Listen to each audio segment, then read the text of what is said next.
السلام علیکم ورحمۃ اللہ وبرکاتہ۔ اعوذ باللہ من الشیطان الرجیم، بسم اللہ الرحمن الرحیم۔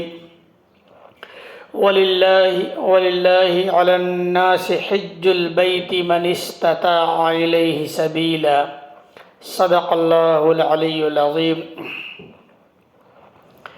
سامعین باتمکین، الحمدللہ ثم الحمدللہ، ابھی تک ہم سب رمضان المبارک کے مقدس اور پاکیزہ مہینوں سے مستفیض ہو رہے تھے، اور اللہ رب العزت کا بہت بڑا احسان اور کرم ہوا کہ اللہ رب العزت نے ہمیں اور آپ کو بھی رمضان المبارک کی بہت ساری نعمتیں، رحمتیں اور خوبیوں سے مالا مال کیا۔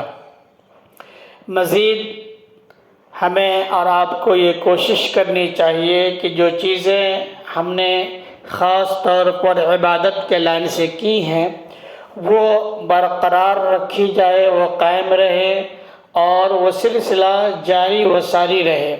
ہمیں اپنے نیک اعمال کا جائزہ لیتے رہنی چاہیے تاکہ ہمارا نیک اعمال بڑھتا رہے، گھٹنے کی طرف نہ جائے۔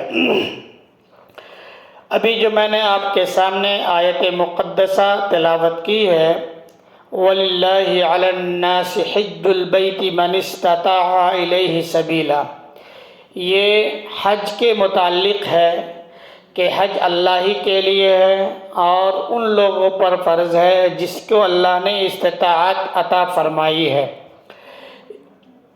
یہاں میں اس ویڈیو میں بالکل مختصر انداز میں اور بہت واضح طور پر کچھ باتیں میں آپ کے سامنے پیش کروں گا۔ پہلی چیزیں یہاں یہ ہے کہ حج اور عمرہ ان دونوں کے درمیان بنیادی اعتبار سے فرق کیا ہے۔ حج اور عمرہ ان دونوں کے درمیان بنیادی اعتبار سے فرق کیا ہے، اس بات کو سمجھانے کی کوشش کروں گا۔ سب سے پہلے ہم حج کو لیتے ہیں، چونکہ حج ارکان اسلام میں سے ایک رکن ہے۔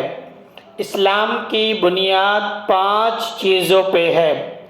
اسلام کی بنیاد 5 چیزوں پر ہے۔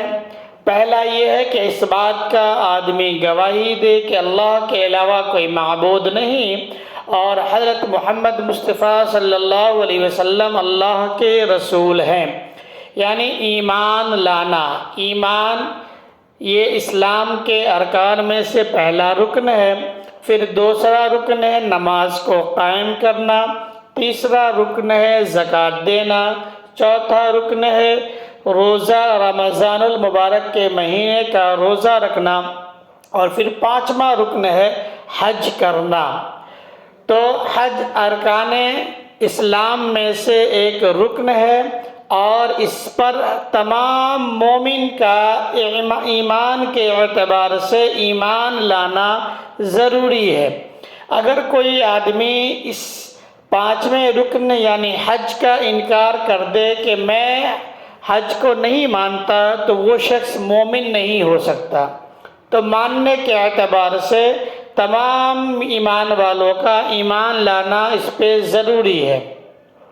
عمل وہی کرے گا، اس آخری رکن پر عمل وہی کرے گا جس کے پاس اللہ نے استطاعت رکھی ہو۔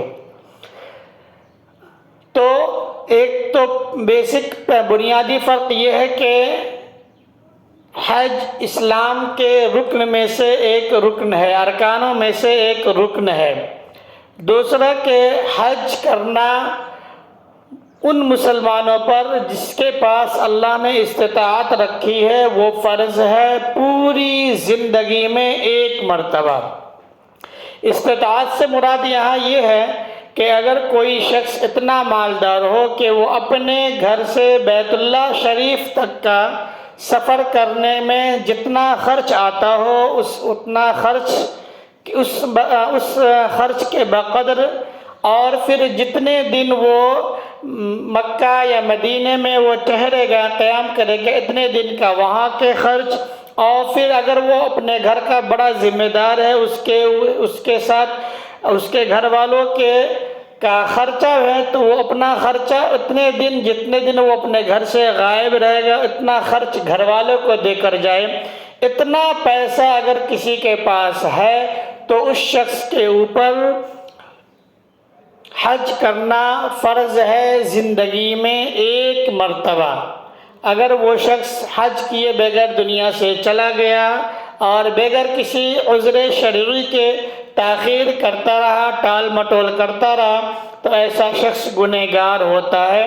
اس لیے حج ان کے اوپر فرض ہے۔ حج کو پہلے ادا کرے اور ادا ہو جائے تو پوری زندگی میں ایک مرتبہ، اس کے بعد کتنا ہی بڑا مالدار کیوں نہ ہو، اب اس کے اوپر حج فرض نہیں ہے۔ تو حج یہ ارکان اسلام میں سے ایک رکن ہے جو فرض ہے ماننے کے اعتبار سے تمام مسلمانوں پہ، اور عمل کے اعتبار سے صرف ان مسلمانوں پہ جو مالدار ہے، جس کے پاس استطاعت ہو کہ وہ سفر کر سکتا ہے تو وہ سفر کرے۔ دوسری چیز ہے کہ حج کے جو ایام ہیں وہ متعین ہیں۔ حج کے ایام پورے سال میں صرف 5 دن ہوتے ہیں۔ وہ اسلامک مہینے میں جو آخری مہینہ ذو الحج کا مہینہ آتا ہے، اس مہینے کے جو 5 دن ہیں، یعنی 8، 9، 10، 11 اور 12، 8 ذی الحج سے لے کر 12 ذی الحج تک حج کے ایام کہلاتے ہیں۔ انہی دنوں میں حج ہو سکتا ہے، اس کے علاوہ دنوں میں اگر کوئی حج کرنا چاہے تو حج نہیں ہوگا۔ تو حج کے ایام بھی متعین ہیں۔ حج کے جتنے ارکان ہیں وہ سب کے سب مکہ میں ہیں، مدینے کے اندر حج کے کوئی ارکان نہیں ہیں۔ مدینے میں صرف اللہ کے رسول صلی اللہ علیہ وسلم کے روضہ اطہر کی زیارت ہے، جو ارکان حج میں سے نہیں ہے۔ وہ ہمارے اور آپ کے لیے بابرکت جگہ ہے۔ وہاں جب وہاں پہنچے تو اللہ کے رسول کے دربار میں، اللہ کے رسول کے حضور میں ضرور حاضری دے اور وہاں درود و سلام کا نذرانہ پیش کرے۔ عمرہ نہ کسی مسلمان پہ فرض ہے نہ واجب ہے، بلکہ عمرہ ایک سنت عمل ہے۔ پورے سال میں کبھی بھی وہ چاہے تو وہ عمرہ کرنا تو عمرہ کر سکتا ہے۔ عمرے کے لیے آدمی کا مالدار ہونا یا غریب ہونا، ان میں سے کسی چیز کی کوئی کنڈیشن نہیں ہے۔ جس آدمی کا دل چاہے، جب چاہے، جتنا چاہے عمرہ کرنا وہ کر سکتا ہے۔ عمرے میں صرف 4 عمل ہے۔ پہلا احرام باندھنا، دوسرا طواف کرنا، تیسرا صفا اور مروہ کی سعی کرنا، اور چوتھا حلق کروانا۔ یہ 4 عمل اگر کسی نے پورا کر لیا تو اس کے عمرہ مکمل ہو جاتے ہیں۔ وہ چاہے وہ دن میں کرے یا رات میں کرے یا کسی مخصوص دن میں کرے یا کسی غیر مخصوص دن میں کر لے، ہر اعتبار سے اس کا عمرہ ہو جاتا ہے۔ تو عمرے کے لیے کوئی ایام متعین نہیں ہے، ہاں لیکن ان دنوں میں جن دنوں میں حج ہوتے ہیں، ان دنوں میں عمرہ سے زیادہ حج کے ایام ہیں، اس لیے حج کرنا زیادہ بہتر ہے۔ وہاں ایسا نہ ہو کہ ان دنوں میں اگر کوئی عمرہ کرے تو عمرہ نہیں ہوگا، عمرہ تو ہو جائے گا لیکن ہو سکتا ہو کہ ان کی عمرے کی وجہ سے کسی دوسرے کو غلط فہمی ہو جائے۔ اس لیے ان دنوں میں چونکہ رش بھی زیادہ ہوتا ہے، لوگوں کی بھیڑ بھاڑ ہوتی ہے، تو ایسے دنوں میں خاص طور پر لوگ حج کے لیے جاتے ہیں۔ تو جو بنیادی فرق یہ ہے کہ حج فرض ہے اور مالداروں کے لیے پوری زندگی میں ایک مرتبہ کرنا ضروری ہے۔ عمرہ نہ تو فرض ہے نہ واجب ہے، یہ سنت ہے۔ اگر کوئی کرنا چاہے تو کر سکتا ہے، اگر کوئی نہ کرنا چاہے تو کوئی حرج نہیں ہے، لیکن عمرہ کرنا بھی زیادہ بہتر عمل ہے۔ عمرہ کے ثواب کے بارے میں آیا ہے کہ اگر کوئی شخص عمرہ کرتا ہے تو ایک عمرے سے دوسرے عمرے کے درمیان جتنے گناہ ہوتے ہیں، اللہ رب العزت کی طرف سے وہ گناہ معاف کر دیے جاتے ہیں۔ تو اللہ رب العزت سے دعا ہے کہ اللہ رب العزت ہم میں سے جو بھی مالدار ہے ان سب کو، یا اللہ تعالی ہم سب کو حج بیت اللہ کی سعادت نصیب فرمائے اور وہاں تک پہنچائے، اور حج بیت اللہ حج ہمیں بھی اور آپ کو بھی حج مبرور عطا فرمائے، آمین۔ وآخر دعوانا الحمدللہ رب العالمین۔ السلام علیکم ورحمۃ اللہ۔